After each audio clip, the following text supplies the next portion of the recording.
Hello dear students, मैं Brijbhushan and welcome to super Shiksha education that evolve you.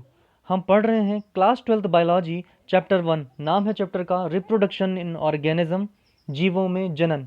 Chapter में हमने अलैंगिक जनन यानी असेक्सुअल रिप्रोडक्शन को पूरी तरीके से कंप्लीट कर लिया है। एक एक टॉपिक को हमने बहुत अच्छे से समझा और आज का हमारा टॉपिक है लैंगिक जनन यानी सेक्सुअल रिप्रोडक्शन।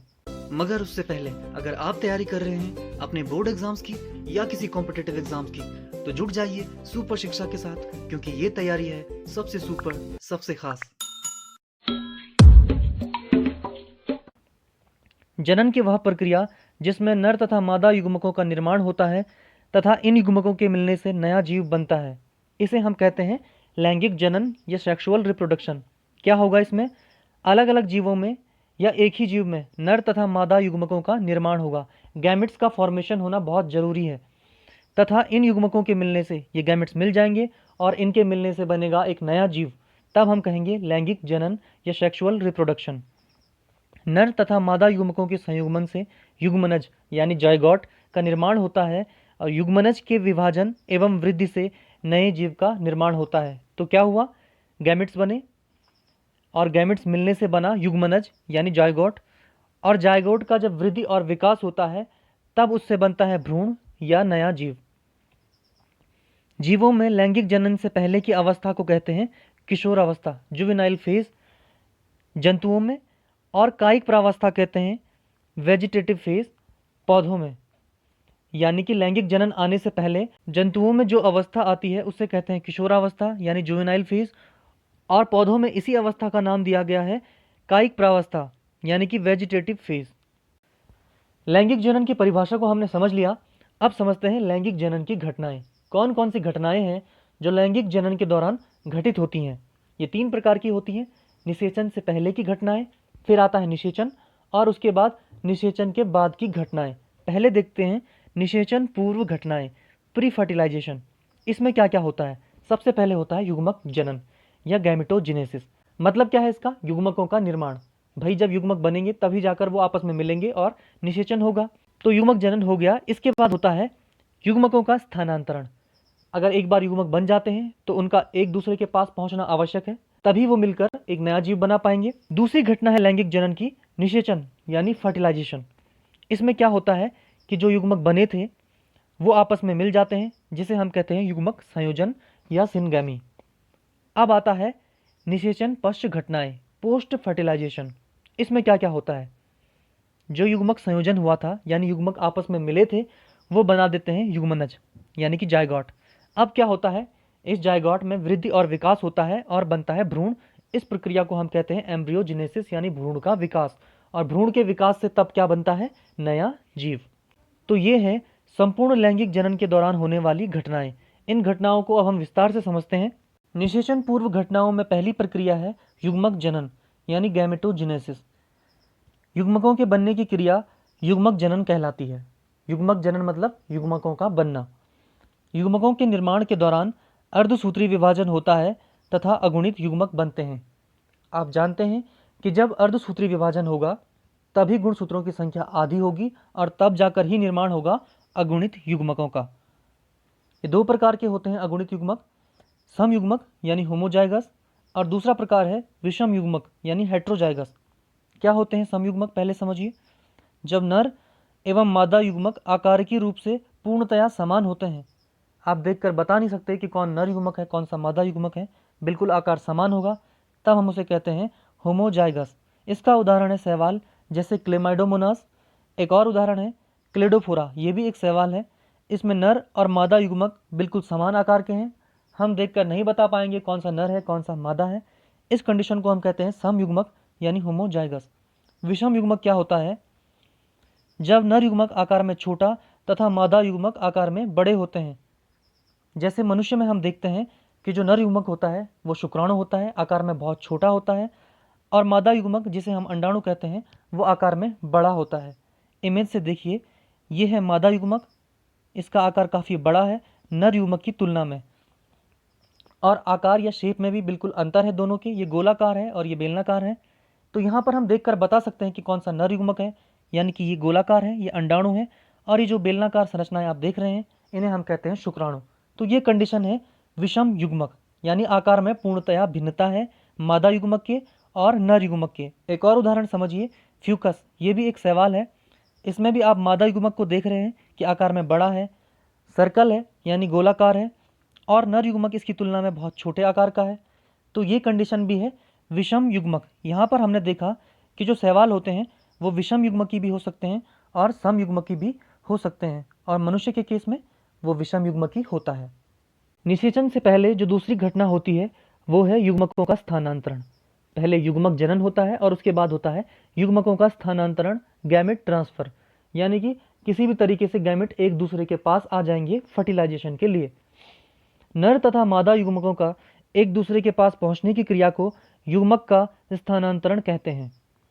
प्रायः नर युग्मक गतिशील होता है तथा मादा युग्मक अचल होता है, जैसा कि मनुष्य के केस में भी होता है। परंतु कुछ शैवालों में नर तथा मादा युग्मक दोनों ही गतिशील होते हैं और गति करके एक दूसरे के पास पहुंच जाते हैं। स्थानांतरण माध्यम, अलग अलग जीवों में अलग अलग प्रकार से नर युग्मक मादा युग्मक तक पहुंचता है, या कहिए दोनों युग्मक एक दूसरे के पास पहुंचते हैं। पहले आता है जलीय माध्यम, जैसे शैवाल, ब्रायोफाइटा और टेरिडोफाइटा। ये कुछ पौधे हैं जिनमें जलीय माध्यम द्वारा नर युग्मक, या फिर कहिए कि दोनों युग्मक एक दूसरे के पास पहुंच जाते हैं। या तो नर युग्मक गति करके मादा युग्मक के पास पहुंच जाएगा, किस प्रकार से गति करेगा, वो तैर कर पहुंच जाएगा मादा युग्मक के पास, या फिर दोनों ही अगर गतिशील हैं तो दोनों ही तैरकर एक दूसरे के पास आ जाएंगे। दूसरा माध्यम है परागण। परागण की क्रिया पाई जाती है उच्च पादपों में, यानी पुष्पोद्भिद पौधों, यानी फ्लावरिंग प्लांट्स में। उच्च पौधों में क्या होता है कि विभिन्न माध्यमों जैसे हवा, पानी या विभिन्न प्रकार के कीटों द्वारा नर युग्मक को पहुंचाया जाता है मादा युग्मक के पास। इस प्रक्रिया को हम कहते हैं परागण, यानी कि पॉलिनेशन। ये प्रक्रिया केवल उच्च पौधों में ही पाई जाती है। अगला माध्यम है कॉपुलेशन। उच्च जीवों जैसे स्तनधारियों में जो मैथुन की प्रक्रिया होती है उसके दौरान नर युग्मक मादा के शरीर में चला जाता है और इसी के द्वारा होता है फर्टिलाइजेशन। तो इस प्रकार से अलग अलग माध्यमों द्वारा अलग अलग प्रकार के जीवों में दोनों युग्मक एक दूसरे के पास पहुंचते हैं। इसे हम कहते हैं युग्मकों का स्थानांतरण। जब निषेचन से पहले की दोनों घटनाएं पूर्ण हो जाती हैं, यानी युग्मकों का निर्माण हो जाता है और युग्मक एक दूसरे के पास पहुंच जाते हैं, उसके बाद प्रक्रिया होती है निषेचन, यानी फर्टिलाइजेशन। नर तथा मादा युग्मकों के संयोजन की क्रिया को निषेचन कहते हैं। इससे द्विगुणित युग्मनज का निर्माण होता है। मेल और फीमेल गैमेट मिलते हैं जो हैप्लॉइड होते हैं, और इनके मिलने से बनता है डिप्लॉइड जायगोट। इस प्रकार से नर और मादा युग्मक एक दूसरे के पास आकर बना देते हैं डिप्लॉइड जायगोट। निषेचन की प्रक्रिया या तो जीवधारी के शरीर के अंदर हो सकती है या शरीर के बाहर हो सकती है, और इसके आधार पर दो प्रकार का निषेचन होता है। पहला आता है बाह्य निषेचन, जिसे कहते हैं एक्सटर्नल फर्टिलाइजेशन। जब निषेचन की क्रिया शरीर के बाहर हो तो उसे बाह्य निषेचन कहते हैं। इसमें जलीय माध्यम की आवश्यकता होती है, यानी कि नर युग्मक मादा युग्मक तक पहुंचने के लिए जलीय माध्यम की सहायता लेता है। शरीर के बाहर यहाँ पर निषेचन हो रहा है, इसलिए माध्यम आवश्यक है। इसमें नर युग्मक अधिक संख्या में उत्पन्न किए जाते हैं, क्योंकि स्थानांतरण के दौरान बहुत युग्मकों के नष्ट होने की संभावना बनी रहती है। अगर निषेचन शरीर के अंदर हो तब तो ज़्यादातर नर युग्मक मादा युग्मक के पास आसानी से पहुंच सकते हैं। लेकिन अगर निषेचन की क्रिया हो रही है शरीर के बाहर और एक माध्यम से होकर नर युग्मक पहुंच रहा है मादा युग्मक के पास, तो इस पहुंचने की क्रिया में ये जो उसका लंबा और कठिन सफर है, बहुत से नर युग्मक नष्ट हो सकते हैं। इसलिए बाह्य निषेचन के दौरान हमेशा बहुत अधिक संख्या में नर युग्मक उत्पन्न किए जाते हैं, ताकि अगर कुछ नर युग्मक नष्ट भी हो जाएं तो कम से कम कुछ नर युग्मक मादा युग्मक के पास पहुंच जाएं, जिससे फर्टिलाइजेशन हो सके, नया जीव बन सके। और इसके उदाहरण हैं जैसे मेंढक में और अस्थिल मछलियाँ, यानी कि बोनी फिशेस जो होती हैं, उनमें जो निषेचन की प्रक्रिया होती है वो होता है एक्सटर्नल फर्टिलाइजेशन, बाह्य निषेचन। दूसरी प्रक्रिया है निषेचन की आंतरिक निषेचन, जिसे हम कहते हैं इंटरनल फर्टिलाइजेशन। जब निषेचन की क्रिया मादा के शरीर के अंदर होती है तो इसे आंतरिक निषेचन कहते हैं। जैसे उदाहरण में हम देखते हैं मनुष्य में होती है ये प्रक्रिया, मादा के शरीर के अंदर ही पहुंचता है सीधे नर युग्मक, और जो मैमल्स हैं ज़्यादातर उनमें भी यही प्रक्रिया होती है, यानी कि आंतरिक निषेचन, जैसे बंदर। यहाँ एक इम्पॉर्टेंट नोट है, अनिषेक जनन, पार्थिनोजेनेसिस। इस क्रिया को अभी तक हमने केवल पादपों में पढ़ा था, लेकिन कुछ जंतुओं में भी अनिषेक जनन पाया जाता है। कभी कभी मादा युग्मक निषेचन क्रिया के बिना ही नए जीवधारी का निर्माण करने लगता है, इसे अनिषेक जनन कहते हैं। बिल्कुल वैसे ही जिस प्रकार से पादपों में ये क्रिया होती थी। जंतुओं में इसके उदाहरण है, जैसे मधुमक्खियों में, कुछ सरीसृपों में और कुछ पक्षियों में अनिषेक जनन पाया जाता है। जब निषेचन की क्रिया पूर्ण हो जाती है, यानी मेल और फीमेल गैमेट के मिलने से जायगोट बन जाता है, उसके बाद होती है निषेचन पश्च घटनाएं, पोस्ट फर्टिलाइजेशन इवेंट्स। युग्मनज जो बना है निषेचन की क्रिया के द्वारा मेल और फीमेल गैमेट के मिलने से। अब इस युग्मनज के वृद्धि और विकास से बनता है भ्रूण। भ्रूण क्या होता है? किसी भी प्राणी के विकास की प्रारंभिक अवस्था को भ्रूण कहते हैं। ये रहा भ्रूण जो बना है युग्मनज के वृद्धि और विकास से। युग्मनज में समसूत्री विभाजन के द्वारा भ्रूण बन चुका है। अब क्या होता है? भ्रूण के वृद्धि और विकास से बनता है नया जीव, भ्रूण से विकसित प्राणी। और भ्रूण के आधार पर, भ्रूण के विकास के आधार पर दो प्रकार के प्राणी होते हैं, अंडप्रजक प्राणी ओविपेरस एनिमल्स और सजीव प्रजक यानी कि विविपेरस एनिमल्स। अंडप्रजक क्या होते हैं? ऐसे जीवधारी जो अंडे देते हैं और उस अंडे के अंदर विकसित होता है भ्रूण, यानी भ्रूण का विकास जीवधारी के शरीर के बाहर होता है, उसे हम कहते हैं अंडप्रजक प्राणी। और जो दूसरे हैं विविपेरस, इनमें क्या होता है? जो भ्रूण का विकास होता है वो मादा के शरीर के अंदर होता है और मादा सीधे बच्चे को जन्म देती है। अगला टॉपिक है जीवों में लैंगिकता, सेक्सुअलिटी इन ऑर्गेनिज्म। लैंगिक जनन का कॉन्सेप्ट सारे जीवों में एक ही होता है। पहले युग्मकों का निर्माण होता है, युग्मक आपस में मिलकर जायगोट बनाते हैं, जायगोट से भ्रूण, भ्रूण से नया जीव। सभी जीवों में ये क्रिया होती है, लेकिन अलग अलग प्रकार से। भिन्न भिन्न जीवों में ये क्रिया अलग अलग वातावरण में होती है, अलग अलग कंडीशंस में होती हैं। इन्हीं सब का हम अध्ययन करते हैं जीवों में लैंगिकता यानी सेक्सुअलिटी इन ऑर्गेनिज्म में। पहले जंतुओं में देखते हैं। दो प्रकार के जंतु होते हैं, एक लिंगी जीव जिन्हें हम कहते हैं यूनिसेक्सुअल ऑर्गेनिज्म, और द्विलिंगी या उभयलिंगी जीव जिसे हम कहते हैं बाइसेक्सुअल या हर्मेफ्रोडाइट ऑर्गेनिज्म। एक लिंगी जीव क्या होते हैं, पहले उन्हें देखते हैं। वे जीव जिनके शरीर में एक ही प्रकार के जननांग पाए जाते हैं तथा वे एक ही प्रकार के युग्मक नर या मादा उत्पन्न करते हैं, उसे हम कहते हैं एक लिंगी जीव, यूनिसेक्सुअल ऑर्गेनिज्म। उदाहरण है इसके तिलचट्टा जिसे हम कॉकरोच कहते हैं, और सभी स्तनधारी। तिलचट्टा के यानी कि कॉकरोच के उदाहरण से समझिए। ये कॉकरोच का आप इमेज देख रहे हैं, इसमें दो प्रकार के जीव आपको दिखाई दे रहे हैं, नर और मादा। दोनों के शरीर में भी थोड़ा बहुत अंतर है। नर में जो जननांग होता है उसे हम कहते हैं विषण, विषण में बनते हैं नर युग्मक यानी मेल गैमेट्स। मादा का जो जननांग होता है उसे हम कहते हैं अंडाशय, इसमें बनते हैं मादा युग्मक यानी फीमेल गैमेट। इस प्रकार दो स्पष्ट अलग अलग जीव हैं और दोनों में अलग अलग प्रकार के लैंगिक अंग होते हैं, अलग अलग प्रकार के युग्मक बनते हैं। जैसे कि मनुष्य में भी इसी प्रकार का होता है, वो भी अलग अलग प्रकार के जीव होते हैं, नर और मादा। इसके बाद आते हैं द्विलिंगी या उभयलिंगी जीव जिसे हम कहते हैं हर्मेफ्रोडाइट ऑर्गेनिज्म। क्या होते हैं? वे जीव जिनके शरीर में नर एवं मादा जननांग दोनों पाए जाते हैं तथा वे नर एवं मादा दोनों प्रकार के युग्मक उत्पन्न करते हैं, उन्हें हम कहते हैं हर्मेफ्रोडाइट। उदाहरण है इसके हाइड्रा, स्पंज, फीताकृमि और केंचुआ। केंचुआ की इमेज से समझिए, ये अर्थवॉर्म है।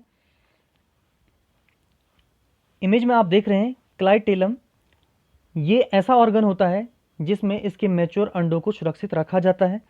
जब ये अंडे बनाता है और अंडे मैच्योर हो जाते हैं तो वो सुरक्षित रहते हैं क्लाइटेलम में। जननांग देखिए, केंचुए में दोनों प्रकार के जननांग होते हैं, विषण और अंडाशय। विषण यानी नर जननांग, अंडाशय यानी मादा जननांग। तो एक ही जीव में दो प्रकार के जननांग पाए जाते हैं। विषण यानी कि नर जननांग में बनते हैं नर गैमिट्स, नर युग्मक। अंडाशय यानी मादा जननांग में बनते हैं फीमेल गैमिट यानी मादा युग्मक। तो एक ही जीव में दोनों प्रकार के युग्मक बन रहे हैं, दोनों प्रकार के जननांग पाए जाते हैं। इस प्रकार के जीवों को हम कहते हैं हर्मेफ्रोडाइट। अगला टॉपिक है मध चक्र या मासिक स्राव, ईस्ट्रस साइकिल या मेंस्ट्रुअल साइकिल। कुछ जंतु जनन अवस्था के समय जनन हेतु द्वितीयक लैंगिक लक्षणों को प्रदर्शित करते हैं। होता क्या है, कोई जंतु जब अपनी जनन अवस्था में होता है तो जनन के समय उसके शरीर में जो सेक्स हार्मोन्स होते हैं उनके प्रभाव के कारण वो द्वितीयक लैंगिक लक्षणों को प्रदर्शित करता है, विभिन्न प्रकार के अलग अलग लक्षणों को। और इन्हीं लक्षणों में से कुछ होते हैं मध चक्र एवं मासिक स्राव। मध चक्र ईस्ट्रस साइकिल।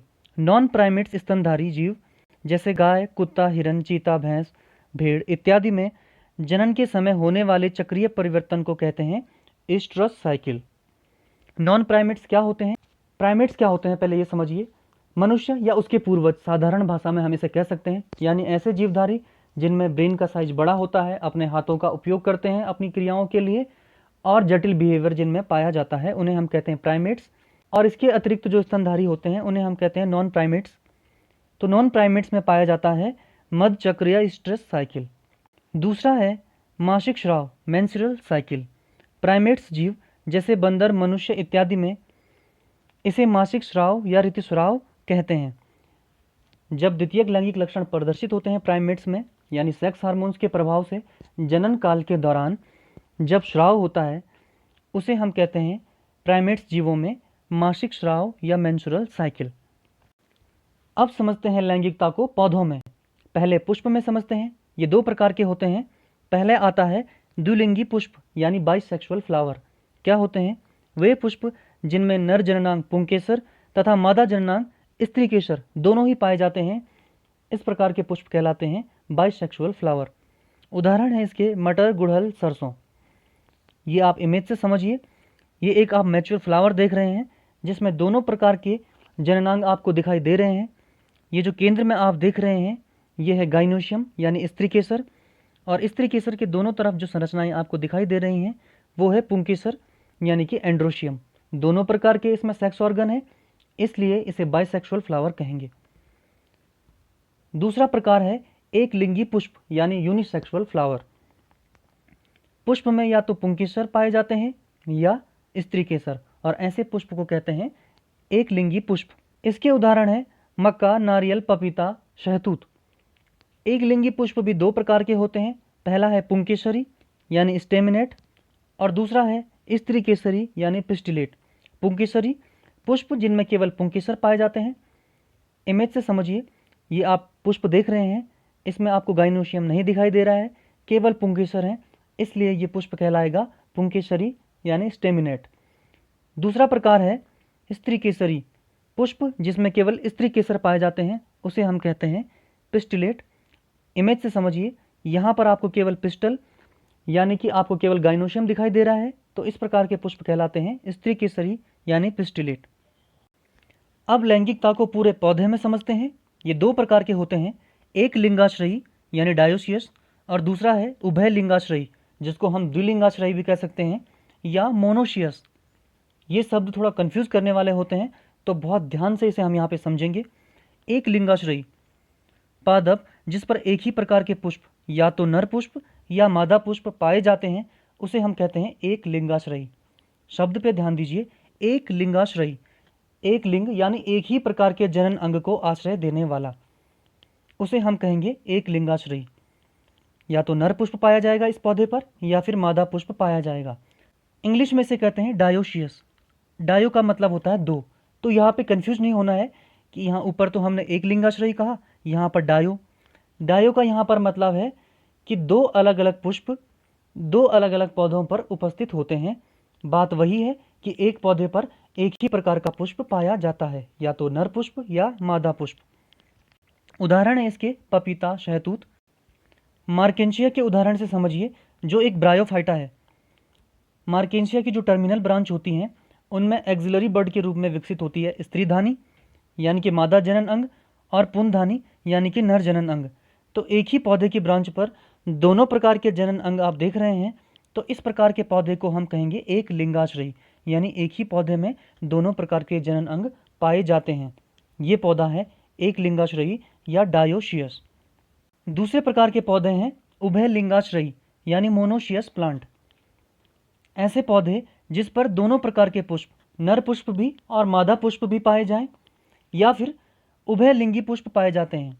ऐसा पुष्प पाया जाए जिस पर नर और मादा भाग दोनों उपस्थित हों, तब हम इस पौधे को कहेंगे उभय लिंगाश्रयी। तो दो कंडीशन है उभय लिंगाश्रयी होने की, या तो उस पर दोनों प्रकार के पुष्प पाए जाएं, नर पुष्प पाया जाए और मादा पुष्प पाया जाए, तब हम उसे कहेंगे उभय लिंगाश्रयी पौधा। या फिर उस पर उभय लिंगी पुष्प पाया जाए, यानी ऐसा पुष्प पाया जाए जिस पर नर और मादा दोनों जननांग हैं, तब हम उसे कहेंगे उभय लिंगाश्रयी। शब्द पे ध्यान दीजिए, उभय लिंगाश्रयी। उभय मतलब दोनों प्रकार के जनन अंगों को आश्रय देने वाला, और इंग्लिश में इसे कहते हैं मोनोइशियस।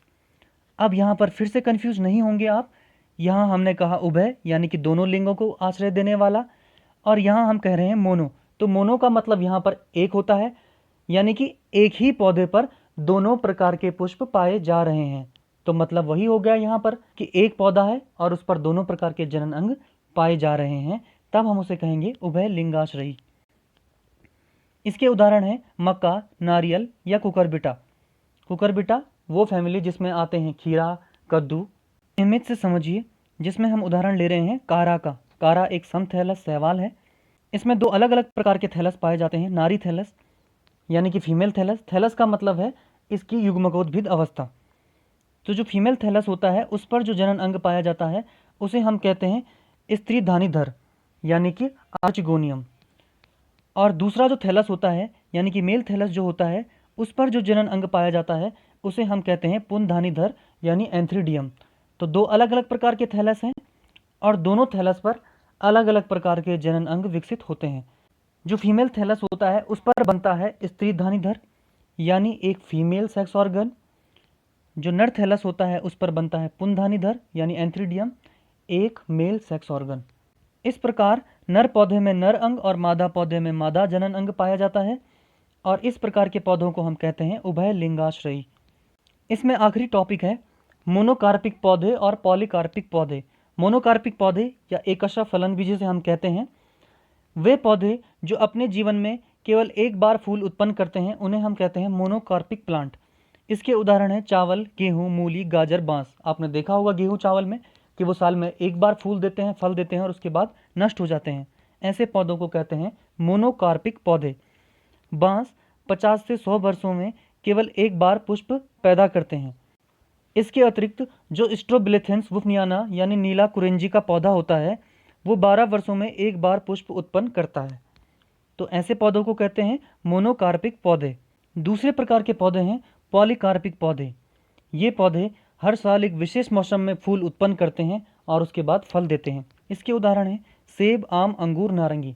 आपने देखा होगा कि हर साल एक विशेष मौसम में ये फल और फूल देते हैं। इन पौधों को कहते हैं पॉलीकार्पिक पौधे। तो आज के लेक्चर के साथ हमने फर्स्ट चैप्टर को पूरी तरह से कंप्लीट कर लिया है। आई होप कि आपने पूरा चैप्टर को अच्छे से पढ़ा होगा और बहुत अच्छे नोट्स बनाए होंगे। अब बारी है वीडियो के लास्ट में पूछे जाने वाले क्वेश्चन की। तो आज का आपका क्वेश्चन है, आपको एक ऐसे मैमल्स यानी ऐसे स्तनधारी का नाम बताना है जो अंडे देते हैं। अपना आंसर आप कमेंट बॉक्स में लिखेंगे। जल्द ही अगले वीडियो के साथ हम सेकंड चैप्टर को शुरू करेंगे। तब तक के लिए आप पढ़ते रहें और लेते रहें सुपर शिक्षा। Thank you.